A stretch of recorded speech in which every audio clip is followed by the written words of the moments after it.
Hey everybody, Sweeney on Innovation here. I've got a very special guest with me today.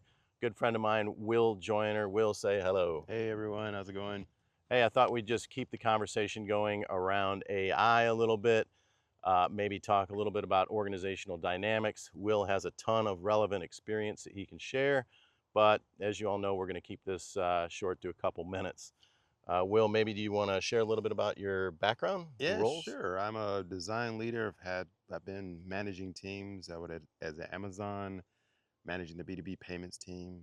Most recently was the design director at Square, worked on lending and credit products, and I'm actually moving to a new role at a startup called Mercury. Going to be leading a design team over there.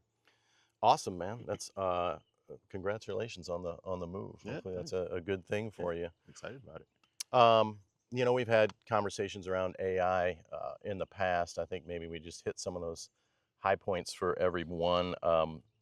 Maybe you can just broadly describe how you used AI, maybe obviously more recently, probably in your last role would be a good way to start. Yeah, AI is like an exoskeleton for enhancing what you want to do. So like I think as a designer, you often run into a roadblock of like you've come up with this amazing vision of where you want it to go, but your engineering team doesn't have the capacity to build the thing. You want to prototype it in Figma, but there's like limitations in how realistic you can make it feel.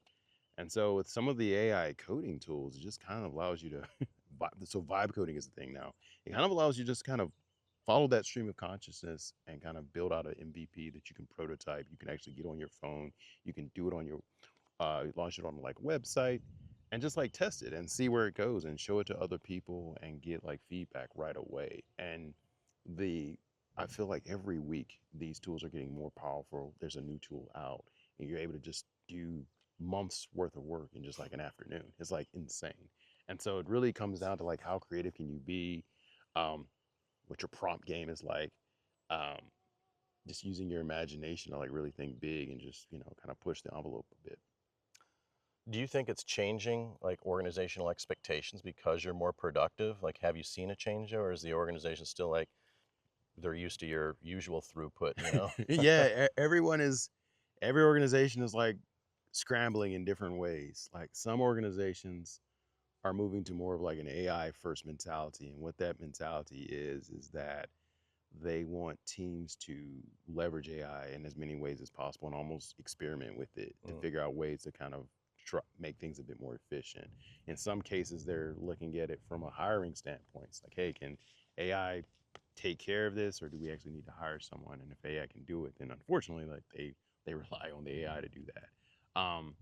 I found that the organizations that are just kind of like experimenting are probably going to have like a head start versus like the others that are waiting and seeing are going to mhm. fall behind the wayside, and there's going to be a whole bunch of incumbents that kind of come in there.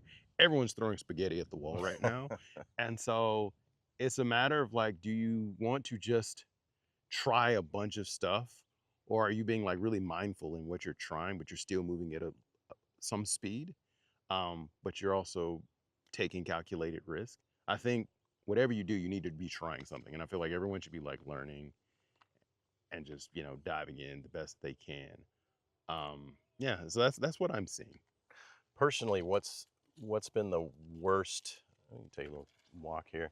What's been the worst part about using it? Like, what have you run into that's Yeah. been uh, So, troublesome or tinkersome? the problem with AI is like I think people are like starting to second guess themselves in some way. Like you might externalize your thinking with AI. And Mm, I've found myself like guilty of it as well. It's like I'm going to send this email, I'm going to send this text message, and it's like, should I run this through AI to make sure like it's the right message? It's like, no, dude, you know what you know right. what you need to say, right? What's too much? What's too much, right?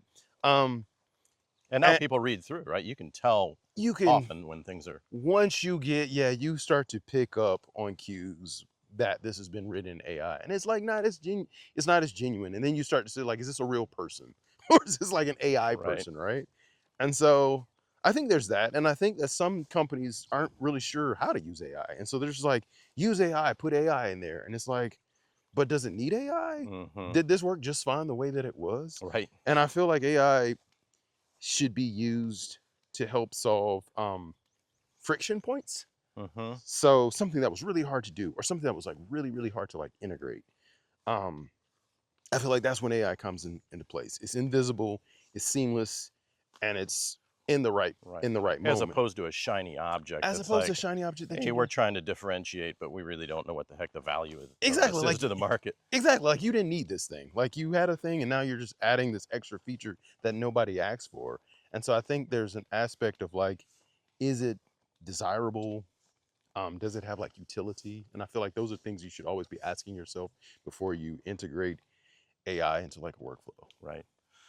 Overall, how does it, I mean, we talked a little bit about like your throughput. How has it made you more valuable to your role, to your organization? Man, I when I was at Square, we had these hack weeks and I was able to like stand up an actual functional app that like helped our sales team. I was able to put it together and like test it out there and actually get it in the hands of some sales folks in like a matter of like a month and a half. That's And awesome. before, it would have required me to have probably like a dedicated team, and that's a matter of like getting like the right engineering resources. But I was just able to kind of do it on the side, and it was like really fun. I learned a ton, and things that I learned about using it was I mentioned vibe coding before. Mm-hmm. Um, the one thing about vibe coding is it does feel like it's a solo adventure. Like once you get into the zone, you just start cranking stuff out, Yeah. right? But because we were having like this hack week and you work with like a team, it's like, all right, how do I vibe code with like someone else? And so as you try out new things, you kind of be you're kind of like a pioneer in this like Mm-hmm. new frontier. And you're trying things that other people haven't tried. And so now you have an opinion and you have a take on like, oh, there's this blind spot right here that we should investigate. Or Mm, and in this particular case, it was like collaboration. I feel like there's a lot of companies trying to figure out like how you collaborate in AI. Like how do you yeah. vibe code in AI? Like so with design, Figma is a great tool. You've got FigJam, it allows you to whiteboard together, but there's no AI tool that allows you to vibe code together. And I'm sure someone's working on it and it's probably going to be out there probably by the time you post this video. So you got multiple prompters working on the same project. Exactly. Yeah. But you don't want to what we ended up having to do was like for designers who usually don't work in Git, we had to like um post stuff in Git. We had to like work in Git to make sure that we were, creating like the right branches and um, making sure we weren't overwriting each other's Yeah. progress. And so it was like it was a different process that we weren't really accustomed to, but it was like, well, this is what works. This is how we got to get this out there.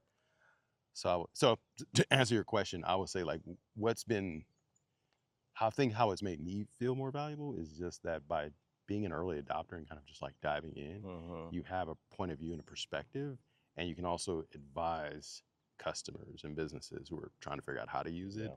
ways that you found it to be useful, ways that you can apply AI in the right way to streamline certain things or scale or like grow at a faster pace or really like prototype and test things. I feel like the biggest thing that it allows you to do is just like get stuff out there fast to Faster. kind of just like test it out.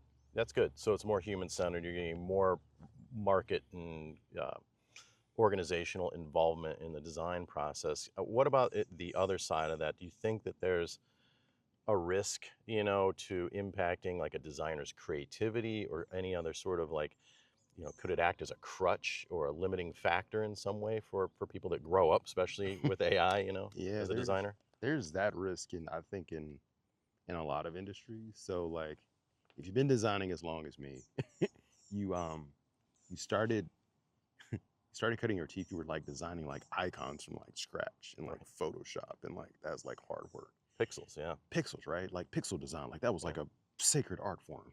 And now you've got all of like these icon libraries that you can just like pull from, and so you don't have to learn that skill anymore because Right. it's all already available for you.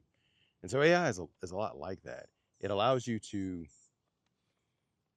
so the pros is that it allows you to move faster. It allows you to visualize your idea much quicker. I would say the cons are some of that foundational knowledge that you get from just like being a low level worker Mm-hmm. in that level, that grunt work is doing all that stuff for you. So you don't understand the inner mechanics and the work that comes from that. And so understanding that stuff a lot of times allows you to make the right decision, understand how the system works. And so that's the risk right there. It's like moving too fast. You don't understand the underlying mechanics of how things work, and so there's going to be some blind spots that you may have.